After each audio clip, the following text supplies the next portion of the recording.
There is a town in rural Nebraska. It doesn't appear on any modern GPS. Yet every few years, a traveler reports passing through it. They describe an Americana dream: white picket fences, perfectly manicured lawns, a diner that smells of fresh apple pie. But there is a problem. No one has lived there since the 1970s. The houses are shells. The people in the windows, just reflections of a time that refused to leave. Welcome to the phenomenon of the non-places. Spaces in the American Midwest that exist in the cracks of reality. Geographies that appear on state maps from 40 years ago, but are ghost towns on today's satellite imagery. They are locations that census data claims have been abandoned for decades, yet they keep appearing in the rearview mirrors of unsuspecting drivers. Today, we are venturing into the heart of the hollowed reality. We are looking at the stories, the evidence, and the terrifying possibility that some places in America weren't just abandoned, they were suspended. To understand the hollowed reality, we must understand the geography of the Midwest. It is a landscape defined by repeating patterns, endless rows of corn, long stretches of asphalt, clusters of buildings that signal a town. In the mid-20th century, thousands of these towns thrived. Then the interstate highway system arrived. Bypasses were built. Local economies withered.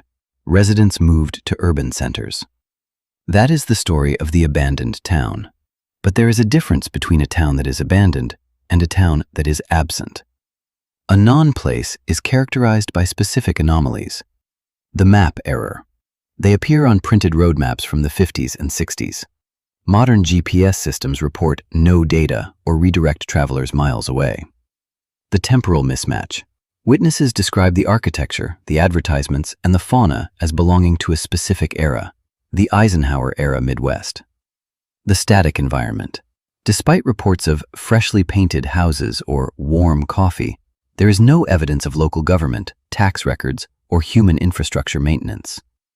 When we look at the data, or the lack thereof, we are forced to confront a chilling possibility. Are these travelers witnessing a historical loop? Or are they experiencing a psychological fracture induced by the isolation of the American plains? The most persistent element in these reports is the diner. In 2018, a trucker named Elias Thorne took a wrong turn. Service road near the Nebraska/Kansas border.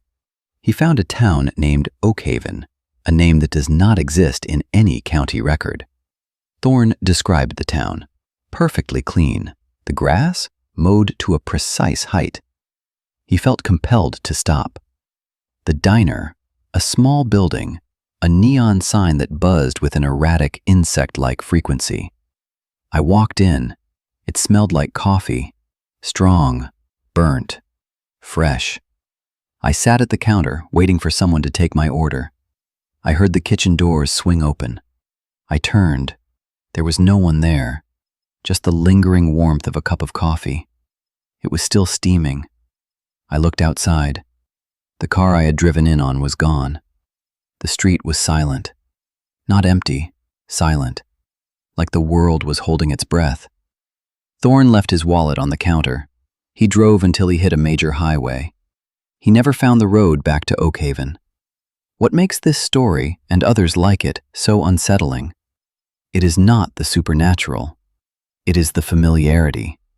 We all have a mental image of the ideal American town.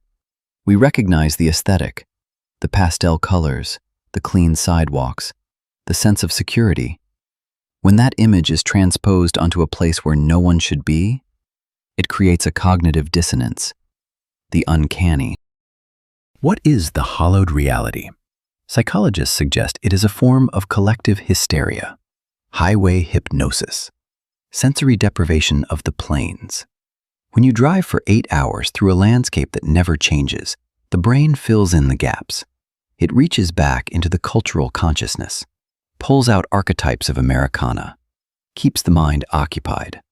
But that theory fails to explain the physical markers. How do multiple unrelated witnesses, travelers who have never met, describe the same specific details? Some theorists argue these towns are remnants of simulation theory. If the world is a construct, these towns are rendering errors. pockets of data that were supposed to be deleted when the simulation updated. Instead, they were cached in the system. They are the ghost files of our reality. Others point to liminal space. These towns occupy the threshold between the past and the present. They are not dead. They are waiting for a reality that has moved on. They are stage sets left behind after the play has ended. Look at the satellite imagery for the coordinates provided by travelers. You find nothing. Or rather, you find scars. Zoom in on high-resolution maps of rural Nebraska. You see outlines. Faint, ghostly grids in the dirt where houses once stood. A topographical map of a memory. The structures are gone. The humans are long buried or moved away. Yet the pattern remains. Yet we have the anomalous archives. Letters from travelers dating back to the 1930s, describing these same towns. The descriptions haven't changed in nearly a century. Why keep the paint fresh on a house where no one lives?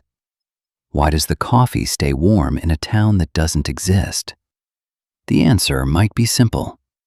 The town isn't maintained by people. It's maintained by the expectation of it. The town exists because the idea of the town is too powerful to be erased. We have collectively projected our nostalgia for a simpler, safer America onto these empty patches of land. In doing so, we have kept them alive in a state of suspended animation. There is a danger in looking too closely at these places. Travelers who return from these non-places report a lingering sense of dissatisfaction with their own reality. They find the real world, with its noise, its messiness, its decay, to be somehow less authentic than the perfection they saw in the empty towns. They become obsessed with finding their way back. They drive the same roads, they look for the same wrong turns, hoping to find that diner, that warm coffee, that silence. They realize too late the truth. The town isn't a place for the living, it's a place for the ideal. And the ideal, by definition, can never be inhabited. As we wrap up our investigation into the towns that time forgot to delete, we are left with more questions than answers. Are these places real? Are they ghosts? Or are they simply mirrors, held up to our own desperate need to find a version of America that never existed? Maybe the truth is simpler. The world is vast. We have only mapped a fraction of it. Perhaps there are corners of this country that haven't been claimed by the present, places where the past still echoes in the wind. But next time you find yourself on a long, dark stretch of highway in the Midwest, you see a sign for a town that your GPS doesn't recognize, a town that looks just a little too perfect, a little too quiet. My advice is simple: keep driving. Because once you enter a place that doesn't exist, you might find that you start to disappear along with it. If you like the story, please subscribe.